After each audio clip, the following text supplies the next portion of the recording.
بسم اللہ الرحمن الرحیم۔ اس سے پہلے قرآنی واقعات کی سیریز میں نے تابوت سکینہ کے عنوان میں ویڈیو اپلوڈ کی، جس میں بتایا گیا اور آپ نے سنا کہ حضرت طالوت کیسے بادشاہ بنے۔ اب آگے، جب طالوت بنی اسرائیل کے بادشاہ بن گئے تو آپ نے بنی اسرائیل کو جہاد کے لیے تیار کیا اور ایک کافر بادشاہ جالوت سے جنگ کرنے کے لیے اپنی فوج کو لے کر میدان جنگ میں نکلے۔ جالوت بہت ہی لمبا چوڑا اور نہایت ہی طاقتور بادشاہ تھا۔ وہ اپنے سر پر لوہے کی جو ٹوپی پہنتا تھا اس کا وزن 300 رتل تھا۔ ایک رتل آدھا کلو سے تھوڑا زیادہ ہوتا ہے۔ جب دونوں فوجیں میدان جنگ میں لڑائی کے لیے آمنے سامنے کھڑی ہو گئیں تو حضرت طالوت نے اپنی آرمی کی یونٹ میں یہ اعلان فرما دیا کہ جو شخص جالوت کو قتل کرے گا میں اپنی شہزادی کا نکاح اس کے ساتھ کر دوں گا اور اپنی آدھی سلطنت بھی اس کو عطا کر دوں گا۔ یہ فرمان شاہی سن کر حضرت داؤد علیہ السلام آگے بڑھے، جو ابھی زیادہ عمر کے نہیں تھے اور بیماری سے چہرہ پیلا ہو رہا تھا اور غریبی کا یہ عالم تھا کہ بکریاں چرا کر اس کی کمائی سے گزر بسر کرتے تھے۔ روایت ہے کہ جب حضرت داؤد علیہ السلام گھر سے جہاد کے لیے روانہ ہوئے تھے تو راستے میں ایک پتھر یہ بولا کہ اے حضرت داؤد، مجھے اٹھا لیجئے کیونکہ میں موسیٰ علیہ السلام کا پتھر ہوں۔ پھر دوسرے پتھر نے آپ کو پکارا کہ اے حضرت داؤد، مجھے اٹھا لیجئے کیونکہ میں حضرت ہارون علیہ السلام کا پتھر ہوں۔ پھر ایک تیسرے پتھر نے آپ کو پکار کر عرض کیا کہ اے حضرت داؤد علیہ السلام، مجھے اٹھا لیجئے کیونکہ میں جالوت کا قاتل ہوں۔ آپ علیہ السلام نے ان تینوں پتھروں کو اٹھا کر اپنے جھولے میں رکھ لیا۔ جب جنگ شروع ہوئی تو حضرت داؤد علیہ السلام اپنی غلیل لے کر آگے بڑھے اور جب جالوت پر آپ کی نظر پڑی تو آپ نے ان تینوں پتھروں کو اپنی غلیل میں رکھ کر اور بسم اللہ پڑھ کر غلیل سے تینوں پتھروں کو جالوت کے اوپر پھینکا اور یہ تینوں پتھر جا کر جالوت کی ناک اور کھوپڑی پر لگے اور اس کے بھیجے کے ٹکڑے ٹکڑے کر کے سر کے پیچھے سے نکل کر 30 جالوتیوں کو لگے اور سب کے سب قتل ہو کر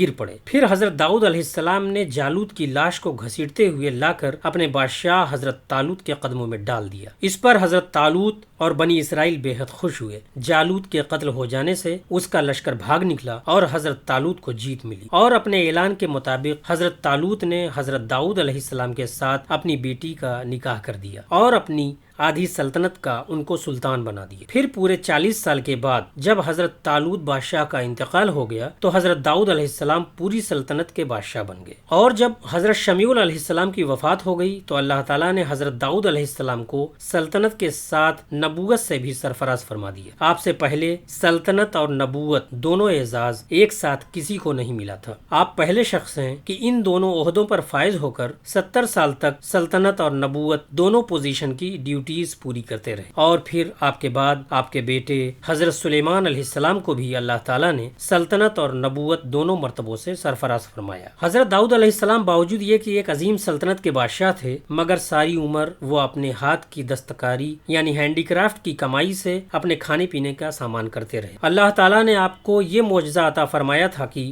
آپ لوہے کو ہاتھ میں لیتے تو وہ موم کی طرح نرم ہو جایا کرتا تھا، اور آپ اس سے زرہیں بنایا کرتے تھے اور ان کو بیچ کر اس اماؤنٹ کو اپنی کمائی کا ذریعہ بنائے ہوئے تھے، اور اللہ تعالیٰ نے آپ کو پرندوں کی بولی بھی سکھا دی تھی۔ اس واقعے سے درس ہدایت اور اس واقعے کا بیان قرآن مجید کی سورہ بقرہ میں جس طرح ہے نیچے ڈسکرپشن میں موجود ہے۔ انشاءاللہ کسی اور قرآنی واقعے کے ساتھ آپ سے پھر ملاقات ہوگی۔ آپ اپنا خیال رکھیں، نماز وقت پر ادا کرتے رہیں۔ اللہ حافظ، اللہ حافظ، اللہ حافظ۔